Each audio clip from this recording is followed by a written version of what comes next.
네, 안녕하십니까. 석유공사 석유정보센터에서 근무하고 있는 이준범입니다. 만나 뵙게 되어서 반갑습니다. 네, 흔히 말씀을 많이 하시는 부분인데, 우리가 이제 고갈된다라고 이야기하면 다 써서 없어진다 이런 의미지 않습니까? 그래서 지금 최근 통계에 의하면은 우리 지구상에 있는 석유가 현재 발견해 놓은 석유입니다. 발견한 석유가 한 1.7조 배럴쯤 됩니다. 그러면은 1.7조 배럴이면은 우리 세계 경제가 약 한 50년 정도 사용할 수 있는 양이 되겠습니다. 그런데 이 1970년대에도 석유가 한 30년 후 되면 고갈된다 하는 이야기를 많이 했었습니다. 그러니까 이 석유를 파내도 마르지 않는 무슨 화수분 같은 그런 생각을 하시는데, 뭐 그런 건 아니고요. 그동안에 석유 개발하는 기술들이 많이 바뀌었기 때문에 거기에 따라서 석유의 현재 남아있는 양이 많아졌다. 그리고 기술 개발에 의해서 석유를 찾는 것도 많이 좋아졌습니다. 그래서 과거에 비해서 많이 늘어났고, 특히 이제 석유 생산하는 과정에 있어서 석유가 처음 발견된 건 1959년이라고 얘기하는데, 그 당시에는 석유를 한 5% 내지 10% 정도밖에 생산을 못했습니다. 그리고 한 1970년대가 되면은 유전을 발견하면 한 30%. 그런데 최근에는 이 기술이 좋아져서 한 45% 내지 50% 정도 생산을 합니다. 그래서 지금 현재 발견해 놓은 양이 1.7조 배럴이라고 그렇게 말씀을 드렸는데, 이 양은 현재 기술로 생산할 수 있는 양인 거고, 생산하지 않고 남아있는 양이 또 그만큼 있다고 보시면 될 것입니다. 그리고 마지막으로 한 가지 더 말씀을 드리면은, 현재까지 석유를 찾았는 지역은 육상이라든가 바다 근해입니다. 그런데 아직 탐사하지 않는 지역들이, 그러니까 석유를 찾지 않은 지역들이 훨씬 많습니다. 그런 것까지 고려하면 그렇게 50년 후가 되어도 석유는 고갈될 것 같지는 않습니다.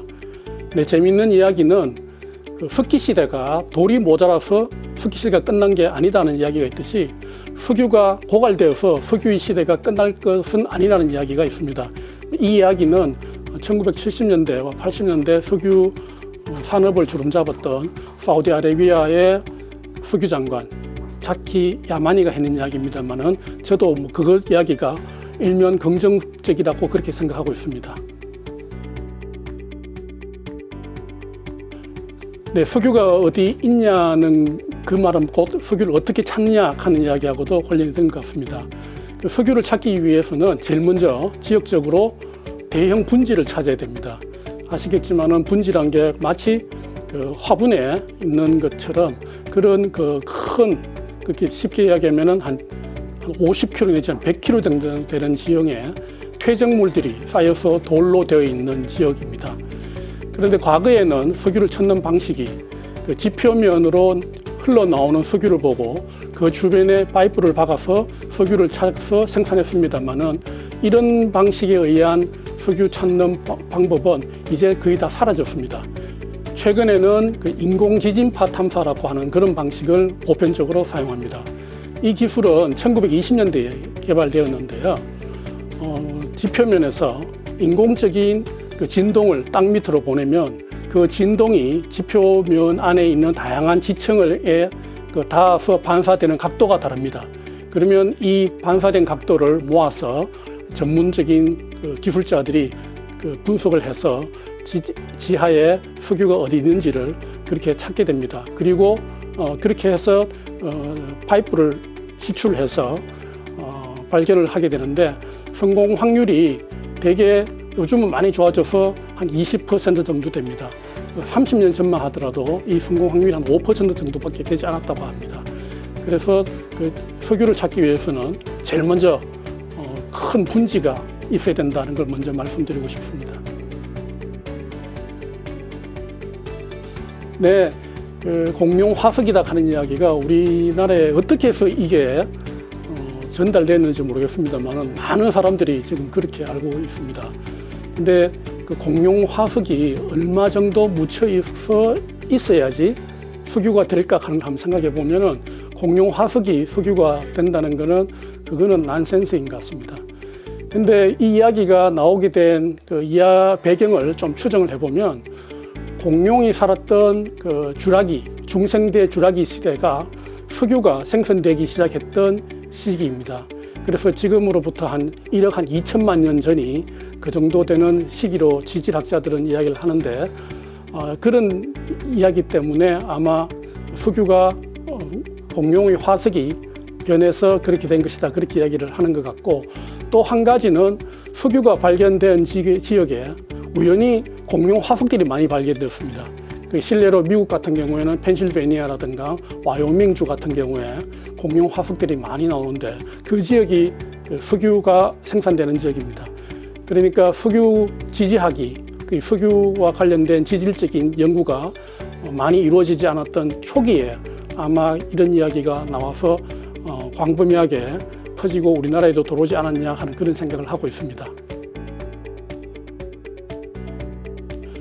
네, 석유는 그 발견했는 당시에는 에너지원이 아니었습니다. 에너지라고 이야기하는 것은 어떤 힘을 발휘하는 물질을 에너지라고 그렇게 이야기할 수가 있는데, 석유는 발견 당시에 그 우리가 아는 등화용 기름, 등유를 생산하기 위해서 만든 것입니다. 그리고 그 1859년에 석유가 발견되었는데 그 이후에 미국이라든가 유럽 국가들이 산업화가 시작되면서 기계를 굉장히 많이 사용했습니다. 그런데 문제는 기계를 사용하다 보니 기계의 마찰에 의한 마모가 심하기 때문에 거기에 필요한 윤활유로서 석유가 많이 사용되었습니다. 그러니까 초기에는 석유가 등유와 윤활유로만 사용되었고 나머지는 다 버렸습니다. 오늘날 비싸다고 이야기하는 휘발유라든가 경유나 이런 거는 사용되지 않았습니다. 그런데 석유가 이제 에너지원으로 사용하게 된 것은 결국 자동차가 등장했기 때문입니다. 1860년대에 독일의 니콜라스 오토하고 루돌프 디젤이라는 사람이 우리가 요즘 쓰는 자동차 엔진이 내연기관을 발명하게 됩니다. 이 발명이 있은 후부터 그동안 버렸던 휘발유나 디젤들이 연료로 사용되면서 에너지원이 된 것입니다. 석유는 유기물입니다.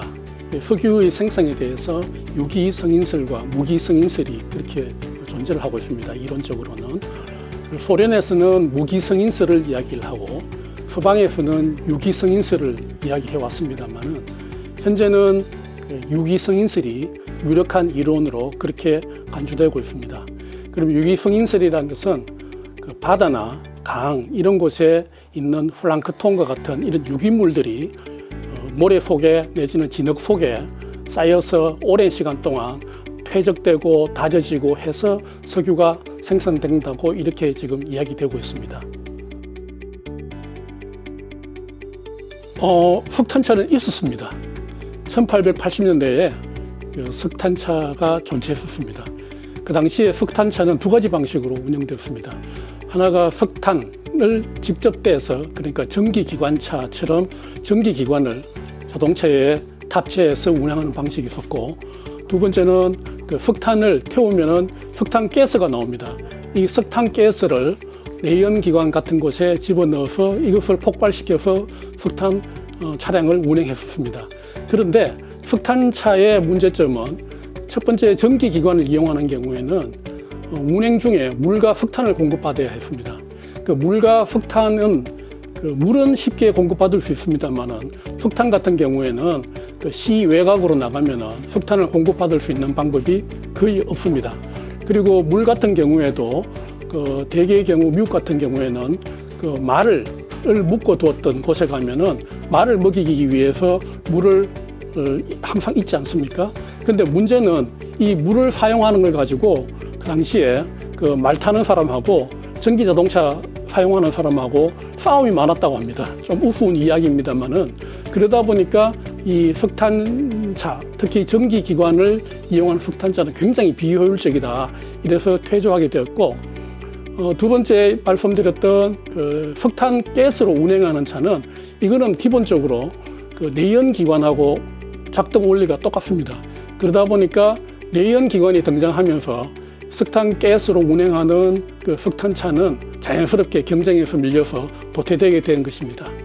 네, 이제까지 시청해 주셔서 감사합니다. 마지막으로 드리고 싶은 말은 석유는 우리의 삶의 방식입니다. 어떤 형태로든 간에 우리의 생활 구석구석에 석유가 침투되어 있습니다. 석유로부터 벗어난다는 것은 현재로서는 거의 불가능합니다. 그래서 석유에 대한 더 많은 관심을 가지시고 우리가 편안한 석유를 사용할 수 있게 많은 관심을 가져주시기 바랍니다.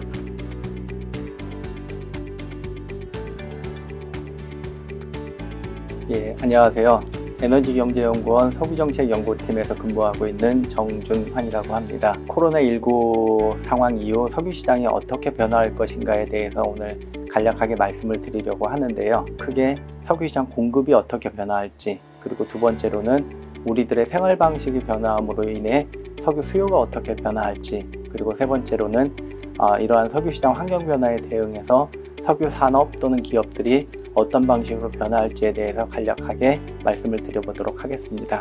어쨌든 코로나19가 진행이 되면서 우리들의 생활 방식에 많은 변화가 발생할 것으로 지금 예상이 되고 있습니다.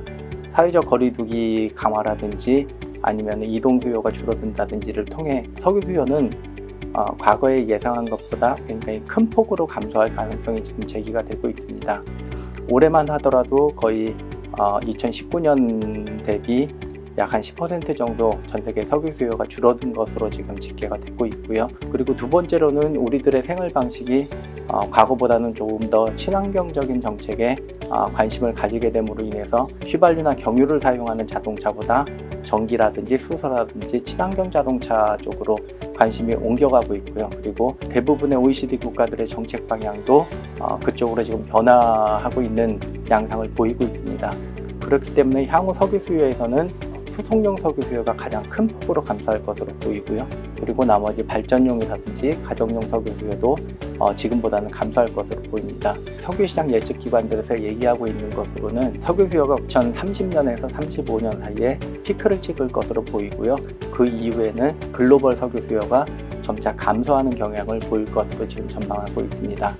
그리고 두 번째로는 석유 공급 측면에 나타나는 변화가 있을 수 있겠는데요. 올해 코로나19 상황으로 인해서 올해 3월, 4월 국제유가가 급락하는 상황이 발생을 했습니다. 국제유가가 하락하는 경우 석유 부분에 대한 투자가 큰 폭으로 감소하는 경향을 보이고 있습니다. 올해 석유 부분 투자 감소 폭이 작년보다 한 30에서 40% 정도 감소할 것으로 전망이 되고 있고요.